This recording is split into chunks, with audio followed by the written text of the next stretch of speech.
கிழக்கிந்திய கம்பெனியின் கப்பலுக்கு போட்டியாக உள்நாட்டில் இந்திய கப்பல் நிறுவனத்தை தொடங்கினார் வ.உ. சிதம்பரனார். 1906 அக்டோபர் 16 சுதேசி நாவாய் சங்கம் என்ற கப்பல் நிறுவனத்தை பதிவு செய்தார் வ.உ.சி.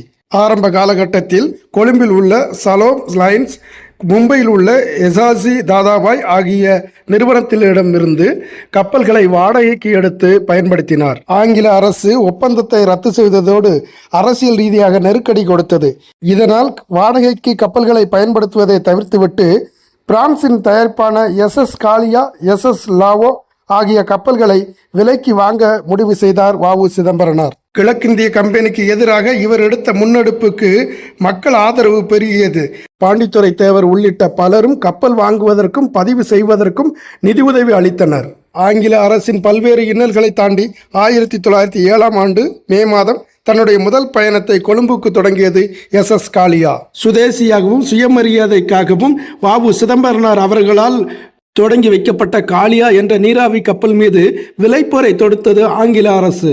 கட்டண குறைப்பு, பரிசு, அதிகார துஷ்பிரயோகம், அபதாரம், தாமதப்படுத்துதல் ஆகியவற்றை காலியா மற்றும் லாவா மீது செலுத்தியது British India steam navigation company.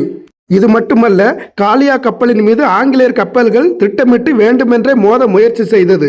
இதன் அடிப்படையில் சுதேசி கப்பல்கள் பாதுகாப்பற்றவை, இந்திய மாலுமிகளுக்கு கப்பல்களை செலுத்துவ தெரிவதில்லை என்ற பரப்புரையை மேற்கொண்டனர் ஆங்கிலேயர். பல்வேறு இன்னல்களை சந்தித்த வ.உ.சி. அவர்கள் 1908 மார்ச் 12 ஆங்கிலேயரால் கைது செய்யப்பட்டார்.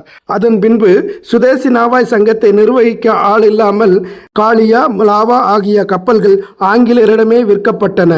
அதிகார பலம், ஆட்சி பலம், அதிகார துஷ்பிரயோகம், ஆயுத பலம் கொண்ட ஆங்கிலேயருக்கு எதிராக கப்பலை செலுத்திய உலகின் ஒரே மாந்தன், கப்பலோட்டிய தமிழன் வ.உ. சிதம்பரனார் அவர்கள்.